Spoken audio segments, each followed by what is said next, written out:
Et coucou la team B, bienvenue sur ma chaîne Le Petit Budget de MP. Donc nous sommes toujours le samedi 25, par contre vous verrez cette vidéo donc lundi ou mardi je pense. Donc là je vais faire mon budget prévisionnel du mois de novembre. Donc alors moi comme vous le savez là maintenant, celles qui ont l'habitude, c'est que je fais pas de brouillon, je le fais directement et du coup je pense que c'est plus facile pour moi, sinon si je recopie je risque de me tromper. Donc voilà, je le prépare et je le décortique avec vous. Donc, petite présentation, hein, puisque c'est le budget prévisionnel. Donc je m'appelle Marie-Pierre, j'ai 63 ans, je suis retraitée depuis le 1er juillet de cette année. Je suis divorcée, j'ai 3 grands-enfants, une fille de 36 ans et des jumeaux, garçons et filles, qui ont eu 33 ans là au mois d'octobre.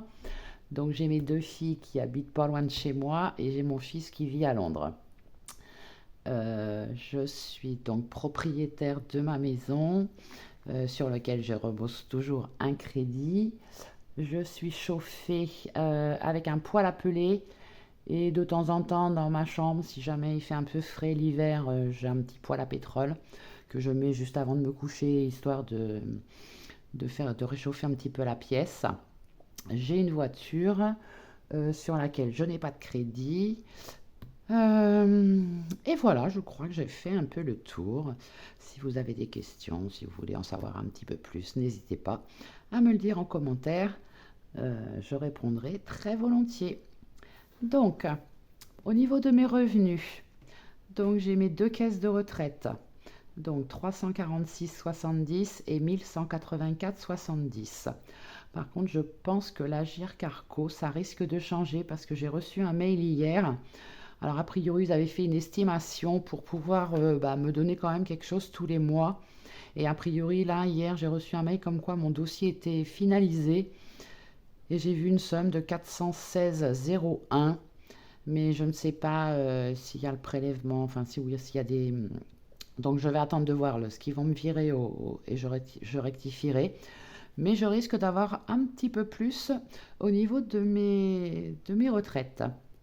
Après la CAF, donc j'ai encore de la prime d'activité. Donc j'ai fait ma déclaration au début du mois d'octobre. Donc c'était sur les mois de juin, juillet, août. Donc juin, effectivement, je travaillais encore. Et juillet, août, j'avais eu des primes. Donc c'était indiqué sur la CAF. Donc je vais avoir a priori 31,31. Donc je pense que ça va être pour juin, juillet, août. Donc je vais encore l'avoir 3 mois et après ce sera fini. Et je vais avoir un solde donc sur mon compte de 46,32 €. Donc par contre, j'ai pas fait les totaux pour les faire avec vous. Donc 346,70 plus 31,31 plus 1184,70 plus 46,32. Donc on est à 1609,03.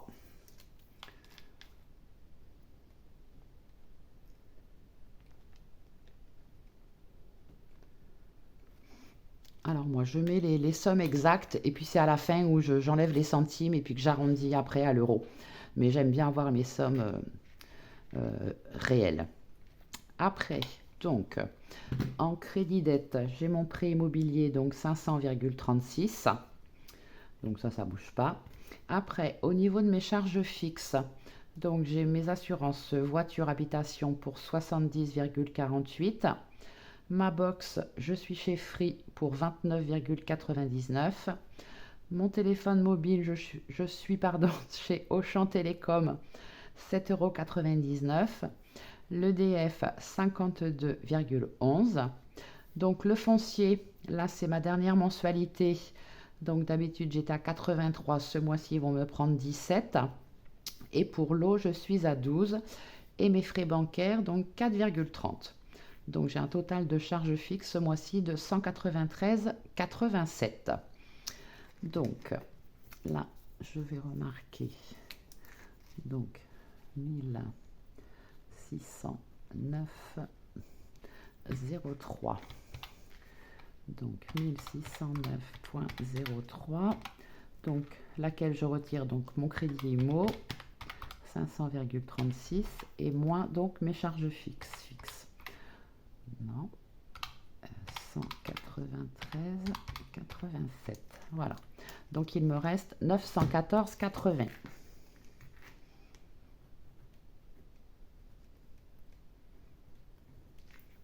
Après, donc la mutuelle, comme tous les mois, je ferai un virement de mon épargne mutuelle donc sur mon compte Revolut. Donc pour le mois de novembre, ce sera 65,15. Après, sur mes charges variables, donc j'ai baissé un petit peu mon budget essence, parce que comme je ne travaille plus, j'avais laissé les mêmes... enfin, avant, je prenais toujours 200 € quand je travaillais encore. Mais en fin de compte, je ne dépense pas du tout, puisque j'ai beaucoup moins de trajets. Donc là, j'ai mis que 150. Mes achats CB, que je mets 50 € sur mon compte Revolut. Et j'ai eu la bonne surprise en rentrant de vacances d'avoir un petit papier dans ma boîte aux lettres. J'ai eu une amende pour un défaut de stationnement quand j'ai été raccompagner ma nièce à Toulon en septembre. Donc là, j'ai une amende à payer de 20 €. Donc en tout, en charge variable, 220 €. Donc si je fais donc mon reste à vivre, 914,80 moins les 220, il me reste à vivre 694,80.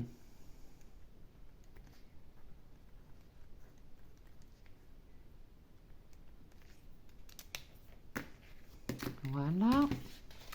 Donc après, moi, je fais avant mes enveloppes. Donc le budget course, jusqu'à maintenant, j'avais mis 50, mais je vois que c'est un petit peu juste. Donc je vais essayer ce mois-ci. Enfin, c'est surtout quand j'ai mes petits-enfants en plus. Donc là, je risque de les avoir certains week-ends, sûrement. Donc là, j'essaye à mettre 60 €. Donc moi, ça va être un mois en 4 semaines, là, le mois de novembre. Donc 240 pour les courses. Le divers, ça ne change pas, je mets 10 € par semaine. Action, 10 € par semaine. Au cas où, 10 € par semaine. Donc sur mes enveloppes hebdo, j'ai besoin de 360 €. Après, pour mes enveloppes mensuelles, donc je me garde 10 € sur le mois pour acheter des petits jeux à gratter. Promo, je mets 30 €. Loisirs, 50 €. Entretien hygiène, 30. Donc là, il va me falloir sur mes enveloppes mensuelles 120. Donc en tout, 360 plus 120, donc j'ai besoin de 480. Donc, il me restait 694,80 moins donc les 480. Il me reste donc 214,80.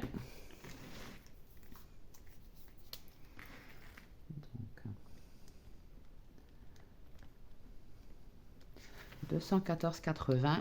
Donc ce que je vais faire, c'est que je vais laisser donc les 14,80 sur le compte au cas où, mais bon, je suis mes comptes pratiquement tous les jours.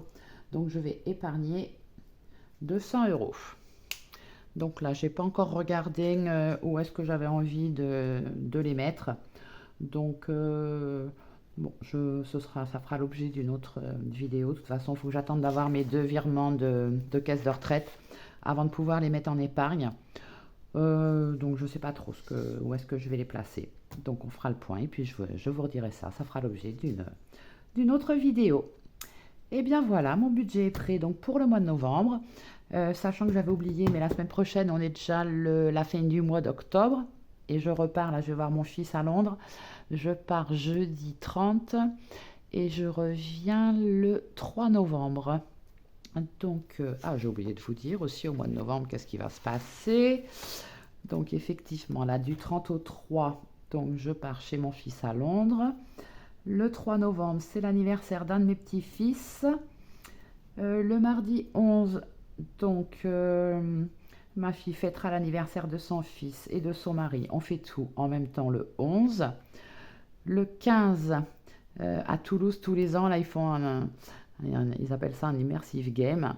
Et là, donc pour mon anniversaire, mes filles m'ont offert ça. Donc c'est prévu qu'on y aille le 15 novembre. Et après, le 30 novembre, j'ai à nouveau un anniversaire d'un de mes petits-fils. Voilà, voilà.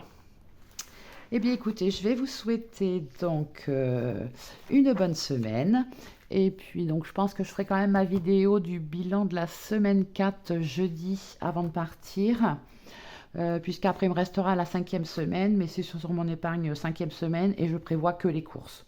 Et sachant que je rentre le lundi, bon, je pense qu'avec ce que j'ai dans le... Je pourrais peut-être faire une semaine blanche, parce que j'ai quand même quelques petites choses au congélateur.